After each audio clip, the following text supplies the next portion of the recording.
तो सवाल यह है कि क्या ये जो विपक्ष तैयार होगा वो विपक्ष अलग अलग तैयार होगा, और इसके बीच में क्या सरकार को जो बात इतने दिनों से हर कोई कह रहा था, इस कहानी कुर्सी की में हम सब लगभग ये कह रहे थे कि भाई धर्मेंद्र प्रधान के त्यागपत्र से क्या हो जाएगा। आप थोड़ा सा मतलब अहंकार से बाहर निकलते हुए दिखिए, इसमें क्या दिक्कत है, दे दीजिए त्यागपत्र, आप कराइए। अब वो तो देखिए सब छात्र जो है अपनी मांग रखेंगे, सरकार आगे क्या करती है उस पर पता लगेगा। और राहुल गांधी जंतर मंतर क्यों नहीं गए, प्रधानमंत्री आवास क्यों गए, इस पर अगले हिस्से में हम बहुत डिटेल में डिस्कशन करेंगे। लेकिन मैं ये कह रहा हूं कि सरकार की प्राथमिकता क्या है। मेरी समझ से तो सरकार की प्राथमिकता छात्रों से डायलॉग है। सोनम वांगचुक को रीच आउट भी इसलिए किया गया, कल रात अगर 2 मंत्री मिलने के लिए गए और उनसे कहा भी खत्म कराइए इस अनशन को। तो उनका मानना यह है कि अगर छात्र उठ गए विरोध इस धरने से तो फिर इन पार्टियों के विरोध का कोई मतलब नहीं रह जाएगा। तो सरकार अगर वो एक फ्रंट साध लिया सरकार ने, तो बाकी अपने आप ऑटोमेटिकली उसके लिए परेशानी हल हो जाती है। ऑल्दो वो वहां भी रीच आउट कर रही है बातचीत के लिए, लेकिन क्या सरकार जो पेशकश की है सरकार ने, असर होता दिख रहा है कुछ आपको? देखिए, 2 बातें आप जो कह रहे हैं ना कि पॉलिटिकल पार्टीज केवल छात्रों से रीच आउट कर ले, ये दोनों इंटरकनेक्टेड है।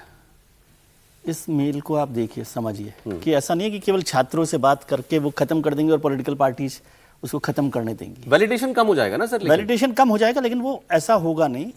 इसलिए सरकार ने दोनों तरफ बातचीत की, दोनों तरफ बातचीत का रास्ता निकाला कि छात्रों के साथ भी बात कर रहे हैं और पॉलिटिकल पार्टीज के साथ भी बात कर रहे हैं। मेरे ख्याल से तो अच्छा काम कर रही है।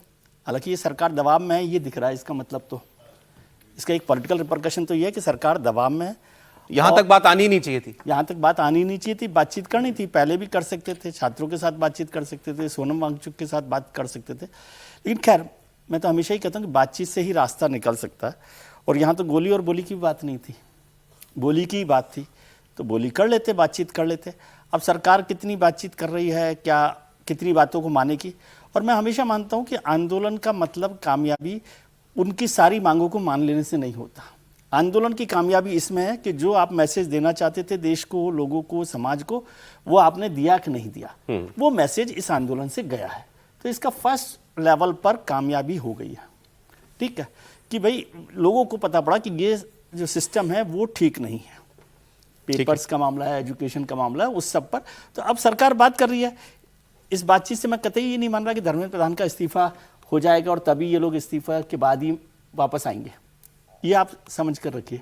नहीं, आप क्या कह रहे हैं कि मैं ये कह रहा हूँ कि यदि नड्डा साहब और जितेंद्र जी वहाँ पर बात कर रहे हैं तो उसका मतलब ये नहीं कि वो कहेंगे कि आप इस्तीफा हम दे रहे हैं, धर्मेंद्र प्रधान जी का इस्तीफा ले रहे हैं और आप उठ जाइए। ऐसा होने वाला नहीं। बातचीत में इस्तीफा हो जाएगा तो उठ जाएंगे? इस्तीफा होना ही नहीं है, उठ जाने की तो बात छोड़िए। चलिए, इस्तीफा ही नहीं होना आप कह रहे हैं। हाँ, मतलब सरकार करेगी। हाँ, हमें भी यही जानकारी है कि इस्तीफा नहीं होना, इस्तीफा नहीं होने वाला, लेकिन फिर भी वो उठ सकते हैं क्योंकि बातचीत के दूसरे लेवल पर भी होती है ना बातचीत हमेशा। इसलिए 10 चीजों की मांग होती है, तो उसमें होता है कि भाई इस्तीफा नहीं दे रहे, अच्छा मुआवजा दे दीजिए, मुआवजा दे रहे हैं, अच्छा जांच के लिए क्या कमेटी बना रहे हैं, तो वो सारा काम होगा। और सरकार थोड़ा सा जल्दी कर लेती तो बेहतर था।